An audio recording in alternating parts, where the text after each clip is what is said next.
Hello, I hope all is well. My name is Patrick Rico Williams. Again, Patrick Rico Williams.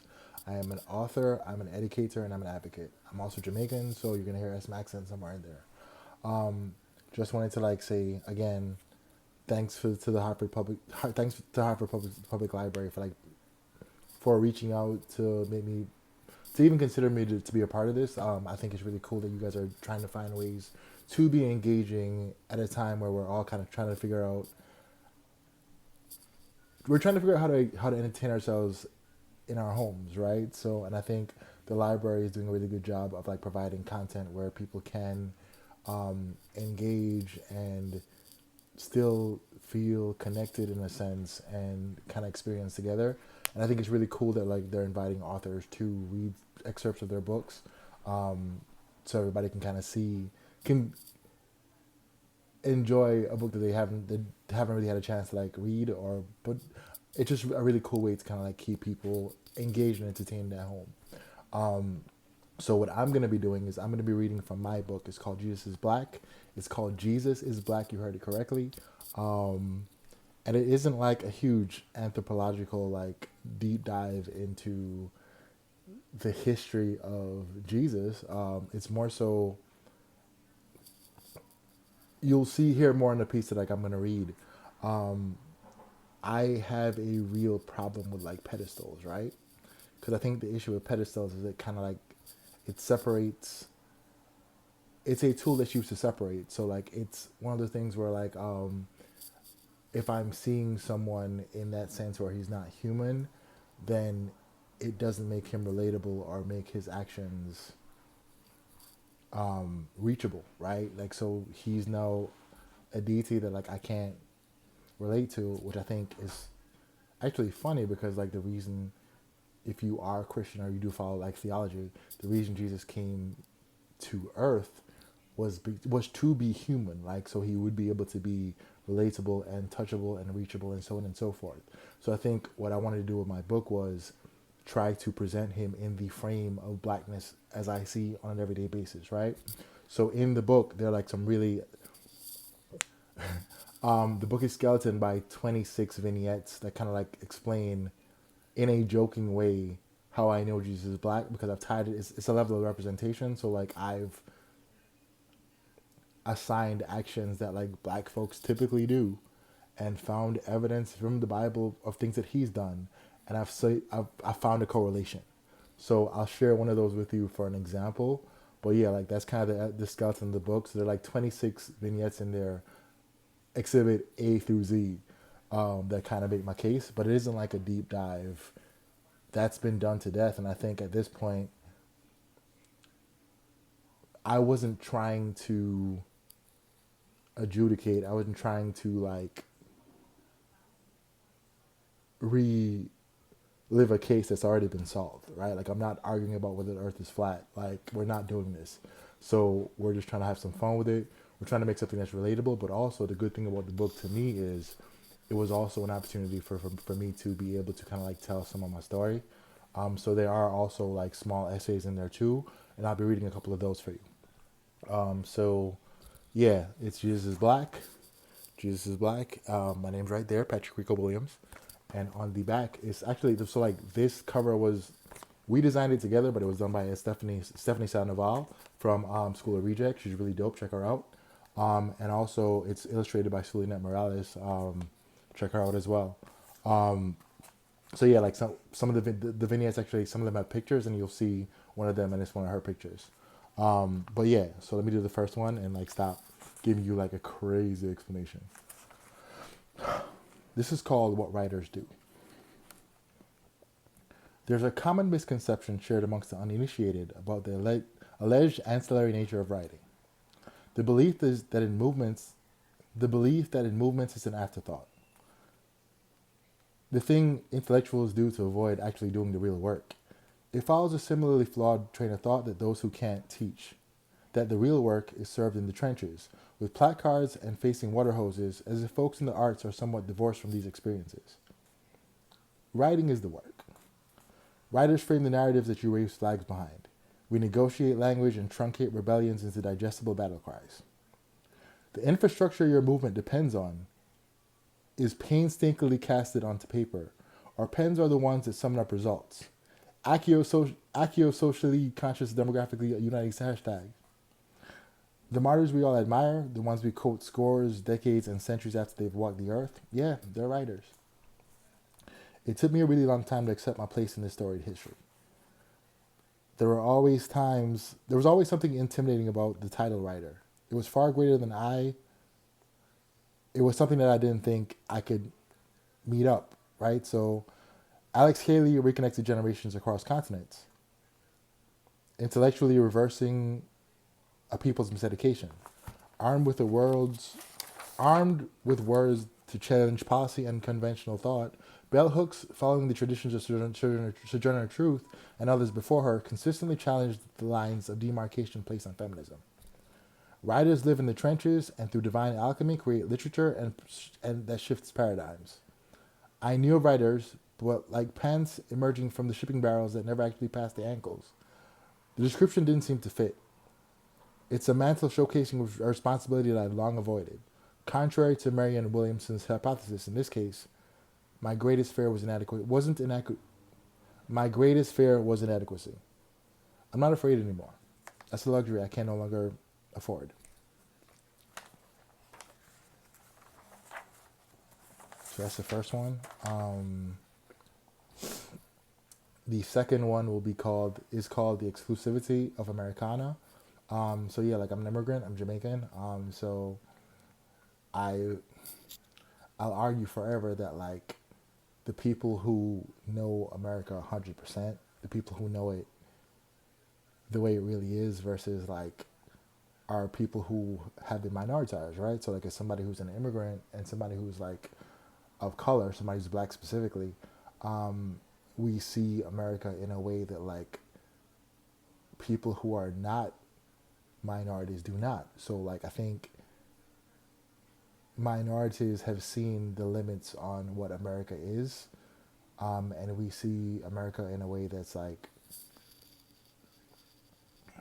we see it as a place that's like kind of constricted our limits, right? So we don't see the country as ideally as other people do. We know exactly what our limits are because we're reminded about those on a daily basis, right? So the idea is A, we don't have the same shared experiences, but B, like when I came to the States, there was a warning attached, because realities are different, right? So this kind of like speaks to it. So it's called The Exclusivity of Americana. I was 15. Sorry. I was 15. I'd already been traveling to and through America my entire life. Actually, before that. I'd passed through New York and Florida while in utero. However, I remember distinctly the speech given to me by my grandmother. She was short, slight but powerful, a woman who lived on 2 continents and raised an entire generation of foreign, aka America. Naturally, she'd be the one who would school me when it was my turn to take on an American address. Listen, you're black and you're a man. Them a try for do anything for you. Them a try for fighting anything for you against you. Meaning you're black and you're male, so like they'll try to set you up. They'll try to find ways to get you. The day was never made clear, but standing in my mother's bedroom, it was reinforced one last time in Jamaica that this country I was headed to was not for us. I say reinforced because I'd always known. America has been great at making that abundantly clear. America's anti-blackness was routinely packaged and syndicated. There were glaring omissions of people of color in the majority of the continent's internationally renowned art. Her news stories were consistently featured on our television screens, and in a year that would prove more formative than I could ever have predicted, I'd pop into bars on the walks home to get a glimpse of the O.J. Simpson trial. Yeah, the United States hid nothing. It's with that context I'd processed my Americanness. Long before DJ Khaled, my grandmother warned me to stay away from they. The villain was never explicitly articulated, but strongly inferred. They will lynch you publicly and then live stream it. They will then blame you for your murder. They'll give slave catchers uniforms and ask why we fear the police. They will destroy our cities and say we aren't successful. They will take our artifacts and say we lost our culture. They will banish you to Africa as if they weren't your own ride. They will poison your water and call us underdeveloped. I sit at an interesting impasse. I've been in this country longer than the one I consider home. I've never felt American. The land has never been my land. My entire road to naturalization was in response to years of state-sponsored, airport-based harassment. This may be one of the reasons I side-eye most internationally policed gestures of patriotism. This country has mastered the subtleties of othering. I've routinely sat in lonely interrogation rooms, walls adorned with white, like many of the country's darkest institutions, being surveilled through one-way mirrors. As an immigrant on the better side of 6 feet, donning the body of an offensive tackle, and in most cases the same pigmentation, my American experience has always been that of the suspect. Too rarely do we sit with the reality that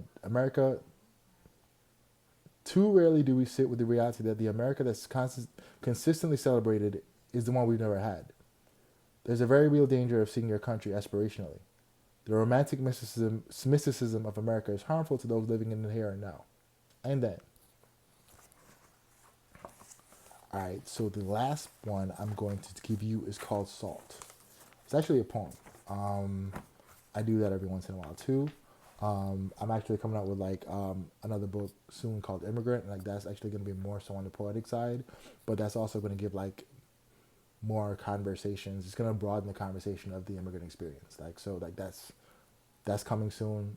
You'll have information once that happens. But yes, Salt, a historical narrative. King didn't die for this, but he could have. See, Salt has taken down more of us than bullets, more than tribal warfare, more than radicalism. Salt. The enemy is pervasive, sneaking onto our breakfast tables, making it home for dinner all the days that our fathers couldn't. Salt. It nestled in water that routinely moved us from Africa to the Caribbean, to the US, never back to Africa. Generational bonds broken over salt works its way through cracks of wooden ships, tantalizing ancestors. Sea salt wafting through the desperate nostrils that jump to their deaths, salt water filling lungs, providing the harshest liberation. We've always had a complex relationship with the seasoning. Then again, quiet as it's kept, so have y'all.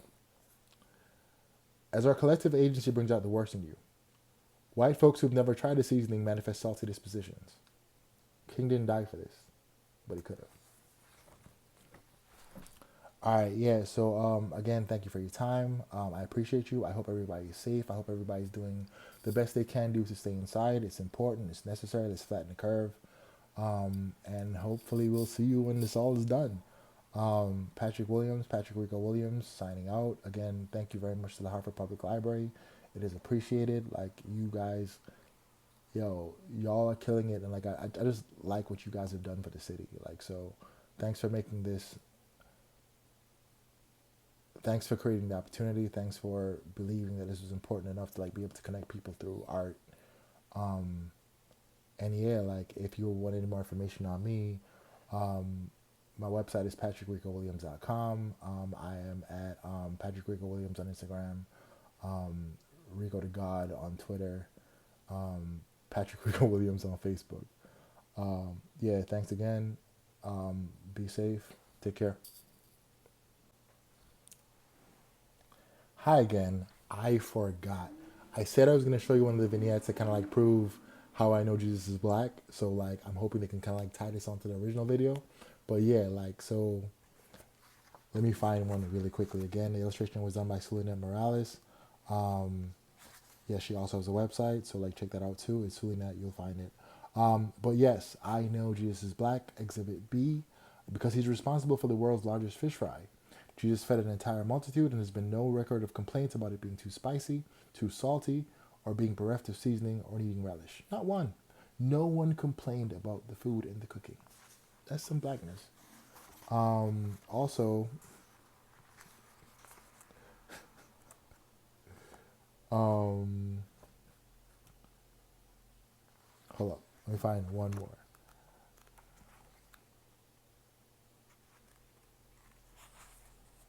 So like with Jesus, you could never get a straight answer out of him. This is like Exhibit H, by the way. You could never get a straight answer out of him. Like so, the reporter like so this is a conversation between the reporter and Jesus. So like Jesus, should we pay taxes? And Jesus' response is like let me tell you about this guy named Vinny real quick. Like so again, it's a deflection like and it's speaking in parables, and that's some blackness. If I'm being honest, like anyone has like an uncle who speaks in parables and like riddles and so on and so forth, and like I just thought that was like an inherently like black characteristic. There was also the idea that like he turned water into wine is like the first thing. It was like yo, let's keep it rocking. Like so, there were miracles in there. If you're looking through like a black lens, they're very familiar, and that's all I'm saying. They're very familiar, and because they're familiar, I'm able to infer a level of blackness. And then obviously he's from the Middle East, so how could he not be? But like, let's put the science to the side and let's get these jokes popping. So like, that's all. Take care. Have a good day. Peace.